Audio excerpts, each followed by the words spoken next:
Hi everyone, it's Paul Manna here with another episode of Democracy in 5 Minutes. I'm glad to be back with you after a brief break from the show during the last month. Today, I want to pick up on a thread we began discussing in episode 15 back in July. In that installment, we explored the role of the military in American democracy to answer the question, who does the military serve? In a nutshell, my answer was that the military exists to serve the people by defending the Constitution. I want to extend that idea today to examine some of the Trump administration's recent efforts to deploy the military for missions within the borders of the United States. Let's jump in with some context to set the stage.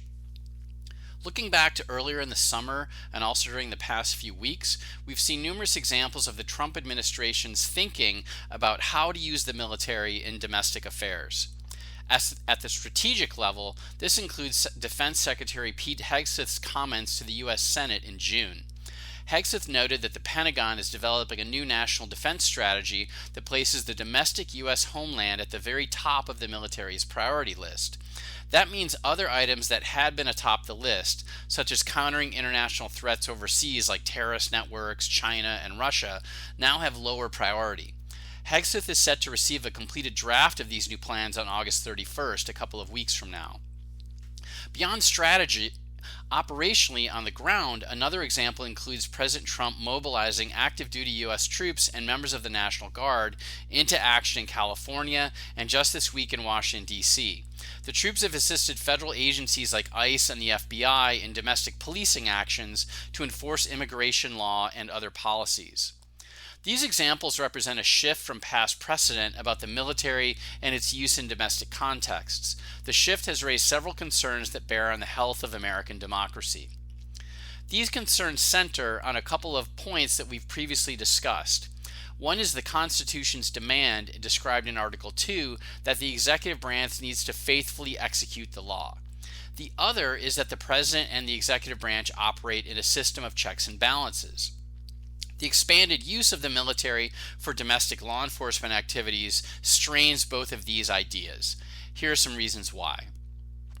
American law since the 1870s, which new laws have reaffirmed and extended multiple times since then, has made it illegal for the military to participate in domestic law enforcement activities unless under extremely rare circumstances. One of those rare circumstances would be if the United States were invaded by another country.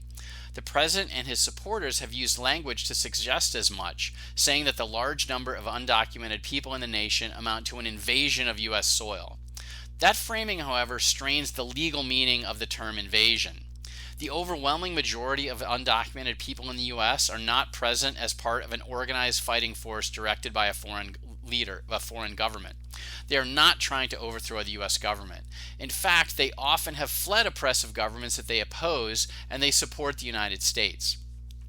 What worries many people, including some current and former American military personnel, is when President Trump uses a broad definition of invasion, it suggests a willingness on his part to create perceptions that justify using the military in ways that are common in authoritarian societies. These can include more aggressively deploying militarized national security forces to advance his domestic priorities with no input from the legislative branch, or even to harass his political foes. While some of the president's supporters claim that accusations of authoritarianism were overblown, statements of the president's closest advisors contribute to the concerns. Consider, for example, remarks from Tom Homan, the president's border czar. This week, Homan offered his views on the president's actions by saying, quote, "President Trump doesn't have a limitation on his authority to make this country safe again. There is no limitation on that," end of quote. When taken to its logical conclusion, if the president acts with the most robust interpretation of Homan's idea, it would substantially undermine the Constitution and the overall health of American democracy. So, what can you do with these ideas? If you have a chance to speak with or write to current and former government officials, I'd suggest you consider pushing them on these new uses of the military in domestic affairs. It's important for people to keep the pressure on given the dramatic shift that appears to be underway. It also can help create a check and balance on the administration from the people themselves, even if members of Congress don't want to provide that oversight. Absent any sort of oversight pressure, there are many reasons to worry given the various ideas we've put on the table today. In summary, from the Trump administration, we have a willingness to use an expansive definition of the word invasion, much like the language that authoritarian leaders often use, to justify an aggressive military presence in the streets. We have a claim of unlimited executive authority when acting in the name of promoting safety. And we have an unprecedented, newly developing military strategy that sees the domestic U.S. homeland as a major arena for military action. Taken together, these things create a heavy burden for American democracy to bear. These would be great topics to discuss with elected officials and other officials in the government who you might encounter.